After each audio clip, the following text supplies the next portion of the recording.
Good afternoon, everyone, and welcome to the channel. Today is very exciting. I am headed to the New York Auto Show, and I cannot wait to see what is going on, what cars are coming out. It is going to be a blast, guys. Let's hit the road, and let's get this video started.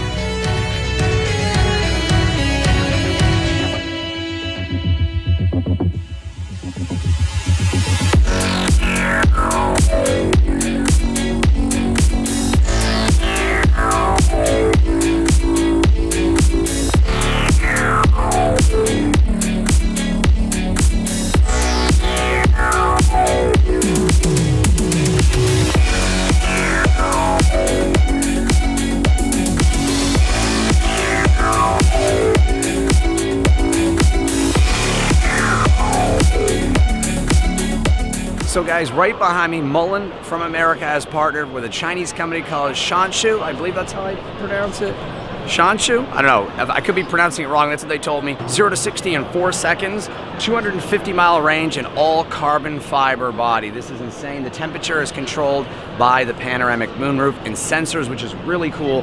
And it can go up to 120 miles per hour. The car starts at $125,000, but you can upgrade the battery to one that will go 310 miles before you have to charge it. And the great thing about this car from Mullen and Shanshu, if I am pronouncing that right again, is the fact that you can charge the battery fully in just about an hour. That is crazy. An hour or less to charge this battery, 250-mile range.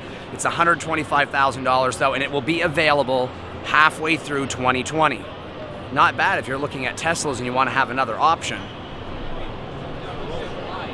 So right by me, guys, you can see the 2020 GT500. Now, Ford has not released any of the real juicy specs at this point in time. They say it's well over 700 horsepower, but all the things that I've looked at and deciphered on this car, and a lot of other people have said the same thing, we're going to be looking at about 772 horsepower is what the original guesstimate was.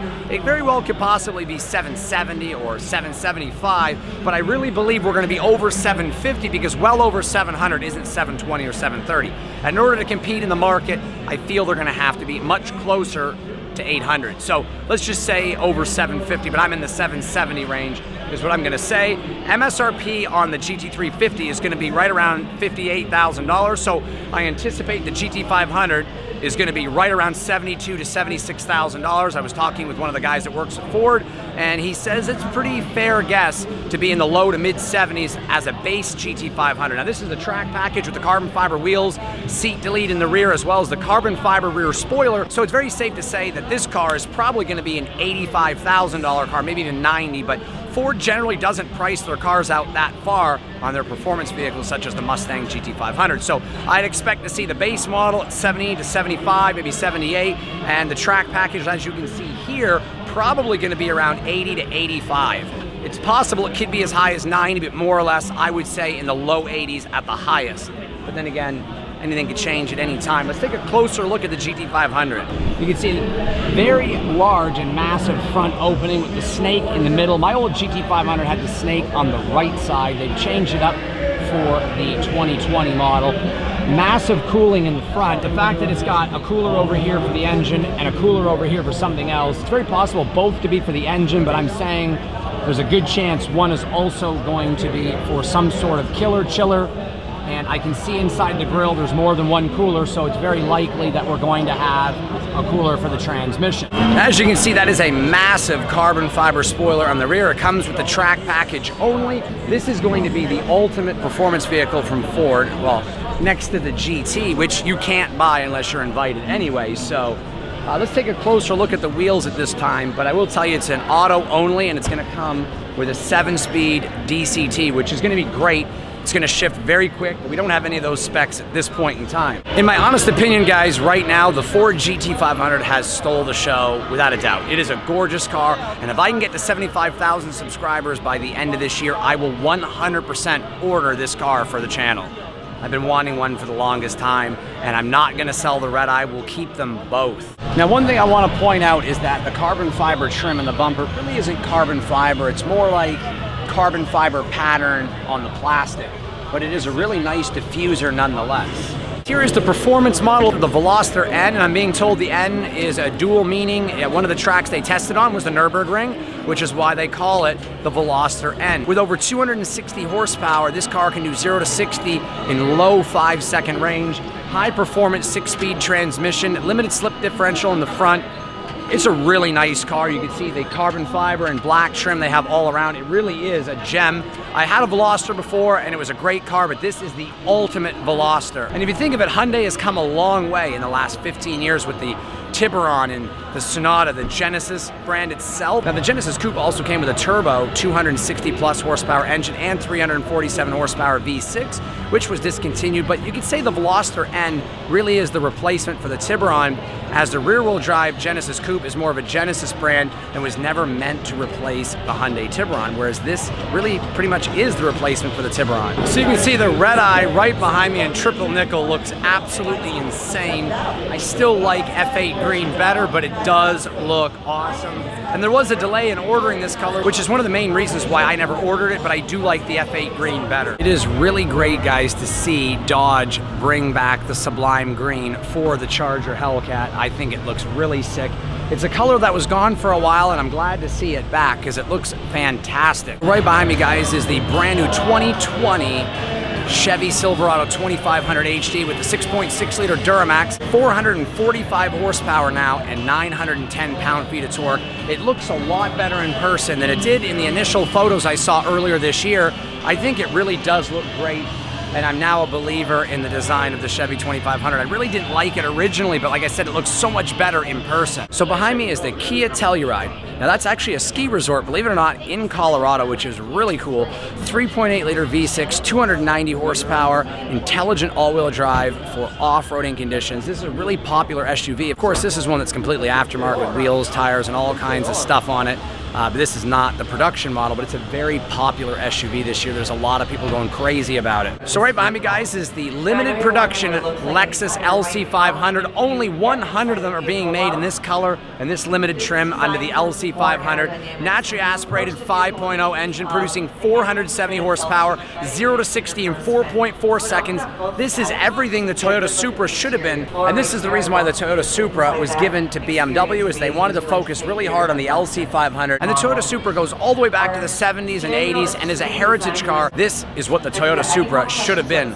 470 horsepower Grand Touring car. This is really what the Supra should have been, guys. I can't say it enough. When I said the GT500 stole the show, I really think this Lexus RC F track package stole the show. Only 60 of these made with over $10,000 in custom carbon fiber from Lexus. It's a 5.0 producing 472 horsepower, 0 to 60 in 3.9 seconds, 2-piece carbon rotors and Brembo brakes, 6-piston front, 4-piston rear.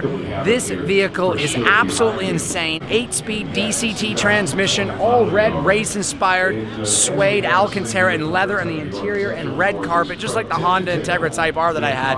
All red interior with black dashboard. The accents are amazing. This is definitely a better car than almost every vehicle here. I put it right beside the GT500. This is one gorgeous machine. Revs up to like 7,800 RPMs, he said. Just screaming. Look at this rear end. Look at the carbon fiber diffuser. And unlike the GT500, the RCF Track Edition has a carbon fiber diffuser. 275 Michelin Pilot Cup Sports in the back. But if you can't get the Track Edition as you need allocation, and there's only 60 of them, you can pretty much spec this RC to an F. It won't be the Track Edition, but you'll have the same horsepower, same wheels, everything else. The interior will be a little bit different and you won't have any of the carbon fiber, but you can get all that aftermarket. And I really am thinking about getting this car instead of the GT500, as it's gorgeous and I've had my eye on Lexus for a long time. So here we are looking at the new Rivian, which is a company based in America that has been operating, like she said, in stealth mode for 10 years. Yes. They finally released this electric SUV. It comes with 3 different batteries. One is 230, 300, and then 400 range. 0 to 60 in 3 seconds flat on the biggest battery, which has a 400-mile range. And you can soak it in 3 feet of water with no damage. Just sit there in 3 feet of water. Yeah. But if you were to drive until you were completely submerged, you'd ruin all your leather and everything. But the electronics are sealed away. So tell me some things that I haven't already explained to them about the vehicle. Yeah, absolutely. So the 3 battery packs, like you mentioned, just kind of give some context around the kilowatt hours of those. You start at a 105. That's going to be your lowest battery pack. 135 is the mid-size, and 180 is the largest, 400 miles. Awesome. So then outside of that, just to give some context around our company, we're not only producing an all-electric SUV, but also an all-electric pickup truck. Oh, wow. Yeah, so both of these vehicles are on the same platform. You'll see a lot of the same performance capabilities on both vehicles, and a lot of off-road capabilities, but great on-road driving as well. So, like you said, the 0 to 60 in 3 seconds. That's a great thing. Yeah, that comes from having the 750 horsepower. Right. Too. So oh, 750 horsepower. Right, right. Yikes. So yeah, being electric kind of gives us that unique ability to really have fun with the performance. So like basically that truck over there is got the same specs that you're going to see on this one. Right, exactly. Just the pickup truck versus SUV. Yep, yeah. So it kind of comes down to more of a preference based on what vehicle you like. Right. And I'd assume Apple CarPlay and Android Play and all the goodies, touchscreen and all that stuff. Yeah, so we'll be releasing a lot of those details as we get closer to production here. Nice. So all of the details on infotainment and accessories, interior options, all of that will be to come. Yeah. Well, there you guys have it. That is the new Rivian pickup truck and SUV. More stuff to come soon. Hope you guys enjoyed this segment, and thank you so much. Yeah, I appreciate it. Right behind me is the 2020 Audi R8 with a 5.2-liter V10, 602 horsepower, 444 foot-pound of torque, and 0 to 60 in 3.2 seconds. Revving all the way up to 8,200 RPMs with a V10. This thing is going to sound insane. So right behind me, we have the brand new Toyota Supra, which I have done a video on. You'll have to go watch that for all the details, but it's basically designed and engineered by BMW. And the engine in the Toyota Supra is basically the one that came in the X3 and X5 30, 40, and 50i SUVs. Now, I will tell you one thing that I didn't mention in that video, which I'm going to mention now, is that I just found out after speaking with the associate for Toyota that when they sent the engine over to Toyota, BMW that is, Toyota sent all the bolts from the engine back that didn't meet their standards. Now, I'm not exactly sure where these bolts are on the engine, but I was told that they sent them back to BMW as it didn't meet Toyota's standard, which is really cool. If you look at the front end, it does sort of resemble the old Supra, but much smaller. Sort of similar, I guess you could say, to the Toyota 86. A little disappointed in that, wish it was a little bit bigger, but it does look fantastic. All these vehicles that are manual are missing the shift knobs. They actually take the shift knobs out of the vehicle because people steal them. Why would anybody sit in these cars and just steal shift knobs? Come on, they really literally have to take the shift knobs out so nobody will steal them. That is crazy. I did a video on the Jeep Gladiator previously on my channel if you guys want to check that video out. This video is just showing you guys what it looks like in person, and it looks absolutely fantastic. This Jeep will definitely sell. It's a pickup truck from Jeep. It's what everybody's been wanting for a very long time. Everyone has been waiting for the Gladiator to return, and here it is. So right behind me is the 2019 Chevy Silverado 1500 Z71 Trail Boss, and it is an epic pickup truck. Let me tell you guys, it is gorgeous. And right behind me, you can see the brand new 2019 Chevy Silverado Z71 made out of Legos. That's right, completely Legos. That is insane. People have so much time on their hands. I don't know how they would build an entire pickup truck out of Legos. I love the fully automatic liftgate. This is awesome. And it's really light to close. So right behind me is the new GMC Elevation, and I think it is gorgeous. In fact, it's the nicest truck on the floor, period. It's nicer than all of the Chevys. I've always been a fan of GMC over Chevrolet as far as the looks of their pickup trucks, which is why I own a GMC Denali 2500 and not a Silverado. I really love the Duramax, but I love the smaller pickups as well. The new Chevy Trail Boss, the Z71, looks amazing. It's like a 10 out of 10, but the Elevation exceeds 10. This is the nicest pickup truck on the floor, period.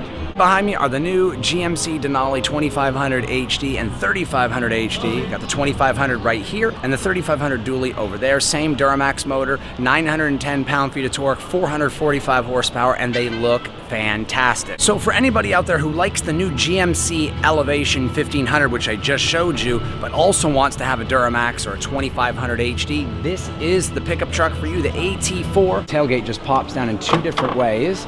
You can pop the first one down like this, and you can kind of work on it or put your documents here if you're a contractor, or you can lift this portion up, and you can lift the whole tailgate assembly down like this. You can also lower the top portion down here. You can use it as a step now after lowering it.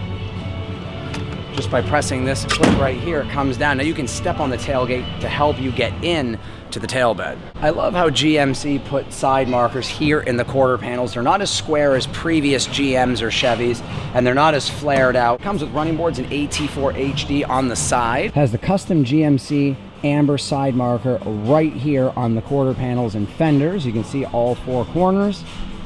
And my favorite part is the front is blacked out with the red tow hooks on the bottom. This looks sick. This is definitely the sickest diesel pickup truck on the market. It's nicer than mine. It's nicer than those other Denalis over there. The AT4 is the sickest diesel truck in my opinion. This thing is gorgeous. I might have to trade in my Duramax for one of these. It is so epic. I really didn't get a whole lot of time to check this out today at the show, but here is another hot vehicle hitting the market, and that is the brand new Ford Ranger. They finally brought the Ranger back, and it looks really good. I think it's gonna be a sweet spot for a lot of people who don't want a 1500 truck, but do want a pickup truck that's very capable. I'm gonna do a video on the Ford Ranger coming up very soon, and you guys can see over here they've got the Ford Ranger Lariat, but this is a special off-road edition. I'm pretty sure this is not gonna be a production vehicle, but it does have the LEDs up on the front, as well as the Ford Performance rack on the back. You can see GMC has the new performance line AT4, which I showed you in the 2500 HD, as well as the 1500. And you can see here they have it again in the Acadia, and it looks really good. AT4 is the performance line for all their trucks, and you guys can see that it looks much better than the standard trim. It looks really good. I wish I had more time to sit here and show you guys, but they're actually closing. Well, that's gonna do it for this video, guys. They are shutting down, and that is it for today at the New York Auto Show. I'm hoping you guys had a blast watching this video. Lots of great cars we've seen here today. I wish I could come out here every day of the week, but unfortunately I don't have that kind of time, so I tried to show you guys as much as I possibly could in one day. So like I said, guys, I'm hoping you enjoyed it. If you're stopping in for the first time, go ahead and subscribe, thumbs up, comment below. You guys know the drill. For all my returning subscribers, thanks so much for watching all my videos. Also, be sure to support the channel, drivewithdemons.com. Get your key tags, hoodies, t-shirts, and more. Check out my brother's channel, This Can't Be Happening, all lowercase, one word, This Can't Be Happening, right here on YouTube. And don't forget, guys, check me out over on Twitch, twitch.tv. Sign up for a free account if you haven't already, and look me up, Drive with Demons, over on Twitch. But until the next video from the New York Auto Show, thank you so much for watching. Take care, and have a great night.